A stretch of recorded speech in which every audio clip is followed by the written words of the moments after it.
चलिए अब देखिए, ये लेआउट के ऊपर अभी हमने डिस्कशन किया। अभी आपका तो वास्तु के फील्ड में जस्ट एंट्री है जी सर। जस्ट आपकी शुरुआत है। और आपको पहला ही एक्सपीरियंस कैसा हुआ कि आपके पहले जो वास्तु कंसल्टेंट गए थे उनके पास ऐसा कोई लेआउट नहीं था, बराबर? हाँ।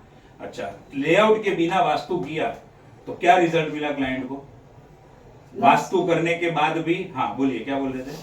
काम ही नहीं आ रहा है, मतलब जो एक्सपेक्टेड रिजल्ट चाहिए तो वो नहीं मिला। एक्सपेक्टेड रिजल्ट नहीं मिला, वास्तु कराने के बाद भी नहीं मिला। नहीं। अब सोचो क्लाइंट के दिमाग में क्या इमेज जाएगा? वास्तु काम नहीं करता है जी। वास्तु जैसा कुछ होता नहीं है, वास्तु कंसल्टेंट बेवकूफ बनाते हैं, वास्तु कंसल्टेंट उल्लू बनाते हैं, पैसा देने के बाद भी नहीं हुआ। लेकिन फंडामेंटल टेक्निकल प्रॉब्लम कहां था? विदाउट लेआउट वास्तु किया तो रिजल्ट नहीं मिला, सबसे पहली बात। और जो ये सारी चीजें मैंने आपको कोर्स के टाइम पे बताई थी कि विदाउट लेआउट वास्तु कभी भी करना मत।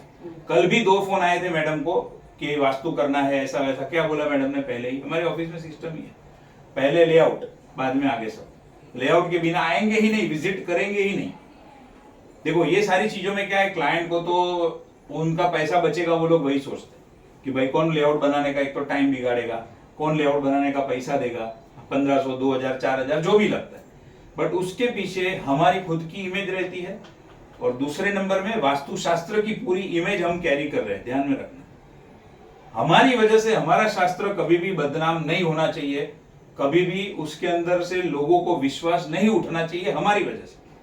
हाँ, हम अगर लोगों को ये शास्त्र में जोड़ सके तो अच्छी बात है, लेकिन एटलीस्ट हमारी वजह से कोई टूटना नहीं चाहिए, किसी का विश्वास इसके ऊपर से उठना नहीं चाहिए हमारी वजह से। अभी ये लकीली आप वहां पर गए थे, अब लकीली आपने ये लेआउट लेकर आए, हमने आज पूरा डिस्कस किया। अब आप उनको इनको रीजन समझाओगे कि क्या क्या प्रॉब्लम है, क्या क्या मिस्टेक है वास्तु के हिसाब से, तो आपको ऐसा रिजल्ट मिल रहा है जिसमें से ये सारी चीजों का आगे वाले कंसल्टेंट ने बिल्कुल भी ध्यान रखा नहीं था, बराबर है? तो उनको रियलाइज होगा, समझ में आएगा। चलो आप तो गए, लेकिन कोई क्लाइंट के वहां पर मान लो कोई दूसरा गया नहीं या किसी ने बुलाया नहीं, उसकी क्या हालत होगी सोचो।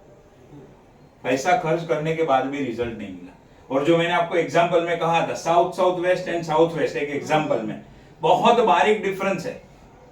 सेम चीज है, लेआउट देखे बिना उन्होंने आकर विजिट करके बता दिया इधर रख दो, इधर साउथ वेस्ट है, और रखवा दिया वहां पर तिजोरी। निकला कौन सा जोन? साउथ साउथ वेस्ट निकला। रिजल्ट आपके सामने है। तो ऐसा गलती, ऐसा मिस्टेक कभी भी करना नहीं है। विदाउट लेआउट वास्तु बिल्कुल भी करना नहीं है। दूसरी एक इंपॉर्टेंट चीज, आपने वास्तु सीखा, अभी आपने 3 कोर्स सीखे हैं, Parashari astrology, KP astrology and Vastu. आपका केपी कोर्स हो चुका है, केपी एस्ट्रोलॉजी हो चुका है, आपका वास्तु का कोर्स आज कंप्लीट हो रहा है, और आप न्यूमरोलॉजी में आगे साथ में सीखने वाले हो, और आपका वास्तु कंप्लीट हुआ है। जितना भी कोर्स आपने किया है, कंप्लीट किया है, उसकी प्रैक्टिस इमीडिएटली चालू करना बहुत जरूरी है। ध्यान से सुन लेना मेरी बात। अगर 15 दिन, 20 दिन, 1 महीना विदाउट प्रैक्टिस निकला, धीरे धीरे भूलना शुरू हो जाएगा। जो चीज आपने थियरी में सीखी है, वो चीज को रग रग में, ब्लड के अंदर उतारने के लिए, रग रग में उतारने के लिए इमीडिएट प्रैक्टिस होनी बहुत जरूरी है। 15-20 दिन इसका टच छूट जाएगा, धीरे धीरे धीरे भूल जाओगे। और गारंटी बोलता हूं, 3 महीने अगर गलती से ऐसे निकल गए, चौथे महीने पूरे ब्लैंक और ब्लाइंड हो जाओगे कि ये क्या है, कुछ समझ में नहीं आ रहा है। Immediate practice is must. अगर आपको इसमें बराबर से एक्सपर्टाइज करना है, मैं कैसे करता था, मैं जो भी सब्जेक्ट सीखता था, सर के पास सीखने के बाद या जो भी इंस्टीट्यूट में सीखा वहां से सीखने के बाद मेरा बिजनेस मुझे संभालना होता था। लेकिन वो बिजनेस करने के बाद भी रात को डेली 2-2 घंटा लेकर बैठता था। और जैसे ही मेरा सबसे पहला कोर्स खत्म हुआ, मैंने मेरा मार्केटिंग प्रोपोगेंडा चालू कर दिया था। तो कभी भी ऐसे वेट नहीं करना है, मेरा ये हो जाए बाद में करूं, ना ये हो जाए वो बाद में करूं। ये सब जीवन कैसा है मालूम है? समंदर के वेव्स के जैसा है। समंदर के वेव्स कभी थमते हैं? थमते नहीं है। एक के बाद एक के बाद एक के बाद दूसरा कुछ ना कुछ आने ही वाला है। हमें उसमें से ही रास्ता निकालना है। Immediate practice is the root cause. समझ लो एक बात बहुत जरूरी है। गलती से भी टच छूट गया तो फिर भूल जाओगे, फिर ब्लैंक हो जाओगे। तो ये मिस्टेक कभी भी मत करना। आज कोर्स खत्म हो रहा है, इमीडिएटली इसकी प्रैक्टिस चालू करो, इमीडिएटली लोगों को इन्फॉर्म करना चालू करो। इन्फॉर्म करने के अलग अलग तरीके हैं, बीच में भी एक बार मैंने आपको समझाया था, बहुत जरूरी है। और जहां पर भी कोई भी ऐसी टेक्निकल चीज आती है जहां पर आप अटक रहे हो तो मैं बैठा हूं, लेकिन जो चीजें मैंने आपको समझाई है, सिखाई है, ऑलरेडी नोट्स में दी है या वीडियो में दी है, वो तो आपको खुद को ही स्टडी करना पड़ेगा।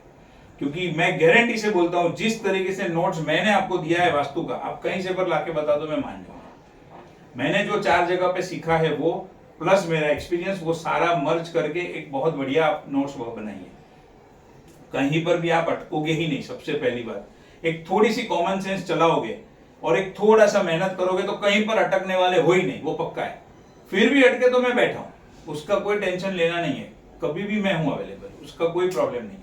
बट ऐसा नहीं होना चाहिए कि चलो सर ने बोला है तो कोई भी चीज पूछ लो, ऐसा नहीं, क्योंकि मैं भी मेरे काम में रहता हूँ। हाँ, कुछ ऐसा क्वेश्चन आएगा कि हाँ ये रियल में अटकने वाला है, इमीडिएट मेरा रिस्पॉन्स आएगा, या एटलीस्ट रिस्पॉन्स तो आ ही जाएगा मेरा, क्योंकि मुझे पता है मैंने आपको क्या समझाया है क्या नहीं समझाया है। तो इमीडिएट प्रैक्टिस बहुत जरूरी है, तुरंत इसके ऊपर काम चालू करना है। बोलो आप लोगों को कुछ पूछना है? कुछ नहीं पूछना है? तीनों में से किसी को कुछ नहीं पूछना है? होशियार है तीनों जने। आपसे सीखे ना। चलो बढ़िया, थैंक्स।